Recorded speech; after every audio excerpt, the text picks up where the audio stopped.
Welcome to the Think and Grow Well Show. If you allow your doctor, your insurance, or your Uncle Sam to define healthy, or you blame someone else for the way you feel, or you seek the fountain of youth in a prescription bottle, at a needle tip, or along the scalpel's edge, then be advised. You are about to be offended. You should probably leave now.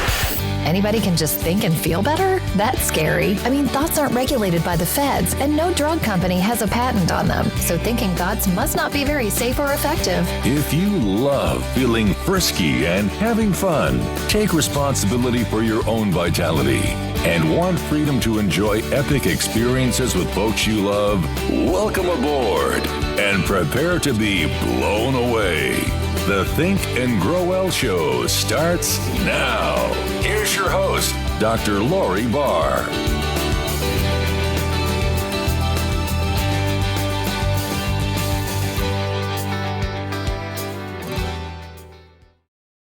Hey, it's Dr. Lori Barr.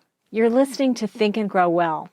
Today, we're looking at lessons adults can learn from the way children face a health challenge. Have you ever been skiing and you look around and there are little tiny munchkins on skis around you, either water skiing or downhill snow skiing, who are just flying along, not a care in the world, smile on their face, laughing out loud, while maybe you're struggling or a little bit afraid, so you hold back a little?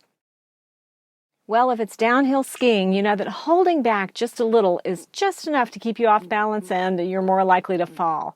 You really need to lean forward to get down the mountain with the most fun and with the least risk to really use your skis to their best advantage. Well, it's the same way when children face a health challenge.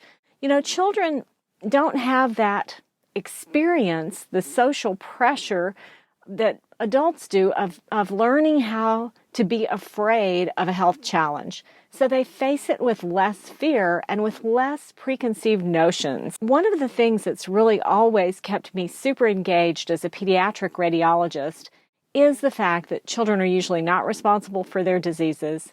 They're usually not bitter about having their diseases, and they recover more quickly, I think partially because of those attitudes. And also, it's hard to get upset about little mundane things like the cat missing the cat box when you see children recovering with a smile and when you see their families coping so beautifully, even though it's a tough situation, it's an expensive situation, it's a tragic situation in many cases, yet the families really rally together for the good of the child, and the child continues with smiles and laughter. The question is, how do we as adults kind of unravel some of the learning and the experiences that we've had, some of the ideas that we've developed about how you're supposed to act when you're diagnosed with cancer or other health challenges, so we can respond in a way that we're more open to possibilities? The real key to tapping into those childlike qualities is to reactivate two important senses and one of your important intellectual faculties to really reactivate this. Here are the 3 steps you can take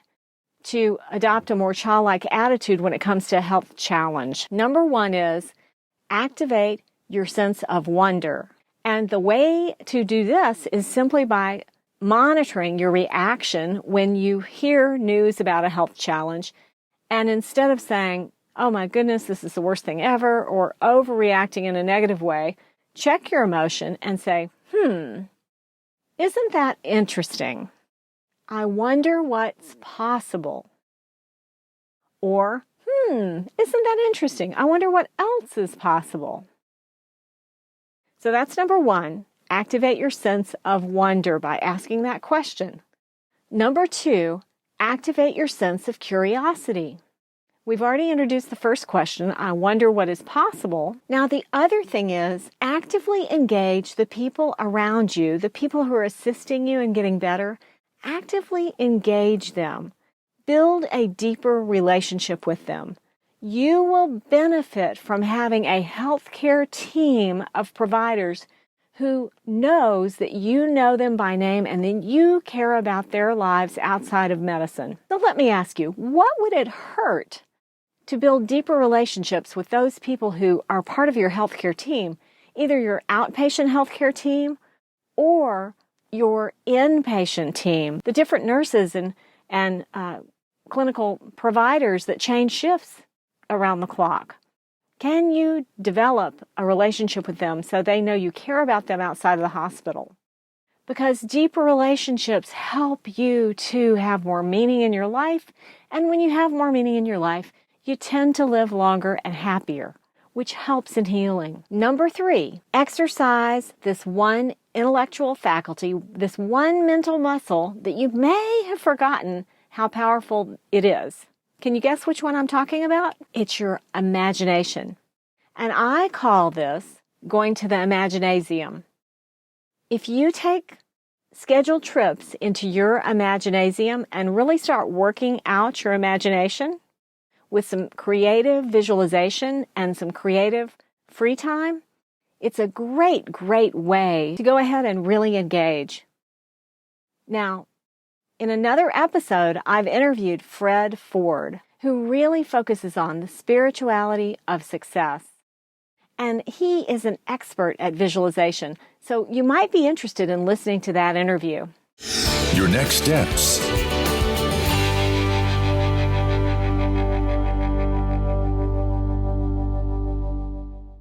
Your action step for today is to A, get engaged with your imaginasium. Think of one exercise you can do in your imaginasium to strengthen your imagination in a way it hasn't been strengthened in a while, but in a way you were an expert when you were little, before you went to grade school, before you had to sit in a desk.